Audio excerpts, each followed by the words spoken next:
जिएगा इस व्रत शिव महापुराण कथा को कि व्रत बहुत बड़ा है, बहुत बड़ा व्रत है, तो उसको छोटा करने का भी तो तरीका शास्त्रों में कहा गया है।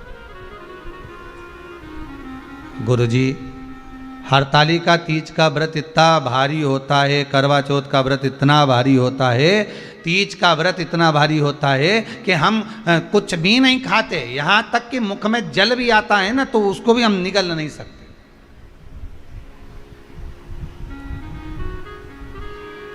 अब इतना भारी व्रत,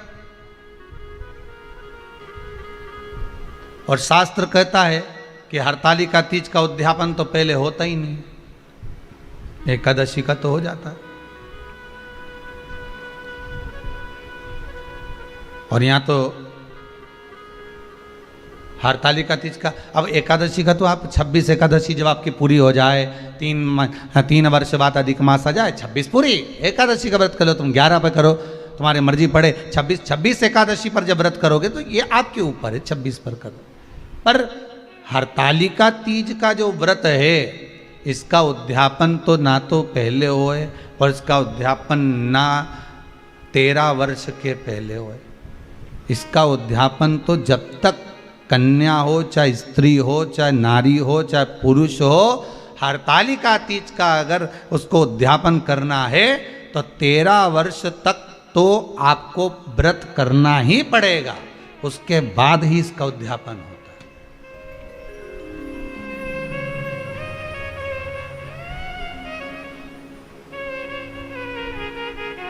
नहीं तो कहीं कहीं की माताएं तो बड़ी होशियार सोच के बैठी थी कि अब की साल उद्यापन कर, तो 13 वर्ष अगर आपके हो गए व्रत करते करते हरतालिका तीज का। हरतालिका तीज जानते हो ना?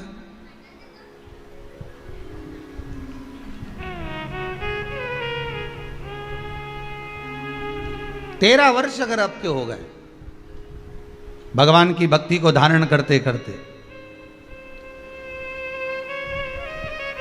13 वर्ष अगर आपके हो गए हैं भगवती स्मरण करते करते, उसके बाद में आप बड़े प्रेम से, बड़े आनंद से आप व्रत का उद्यापन करो, कोई मना नहीं। पर यदि आप उद्यापन कर रहे हो और आपका मन है कि मुझे उद्यापन करना ही है, तो 13 वर्ष तक जिस भाव से आप भगवान का व्रत कर रहे हो, साधना कर रहे हो, स्मरण कर रहे हो, उसी भाव से आप उसको करें।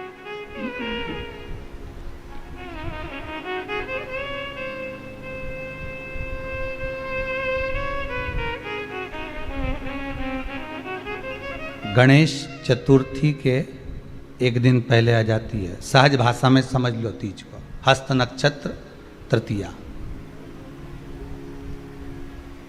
उसमें सबसे ज़्यादा जरूरी है हरतालिका तीज का पूजन अगर आप कर रहे हो, और हरतालिका तीज का अगर आप स्मरण कर रहे हो, तो उसमें सबसे ज़्यादा अगर कोई जरूरी है तो शंकर भगवान जहाँ विराजमान होते हैं उनके ऊपर उनकी 5 कन्याओं का होना जरूरी है। मतलब ऊपर फुलेरा बंधना जरूरी। फुलेरा का मतलब जानते हो?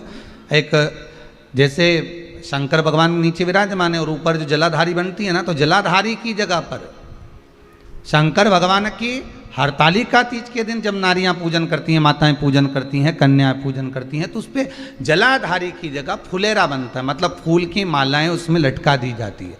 अब कितनी माला लटकाना चाहिए?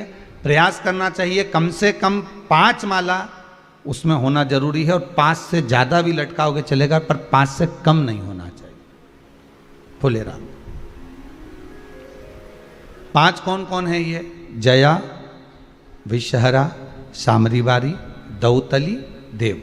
शंकर भगवान की 5 बेटी है। इससे अधिक अगर आप लटका रहे हो तो शंकर भगवान की और भी बेटियों का व्याख्यान है, मनसा है, अशोक सुंदरी है, ये शंकर भगवान की पुत्रियां। नर्मदा जी का स्मरण आ जाता है, नर्मदा है। तो ऐसा बेटियों का तो आप ज़्यादा लटकाओगे चले जाएगा, पर कम नहीं।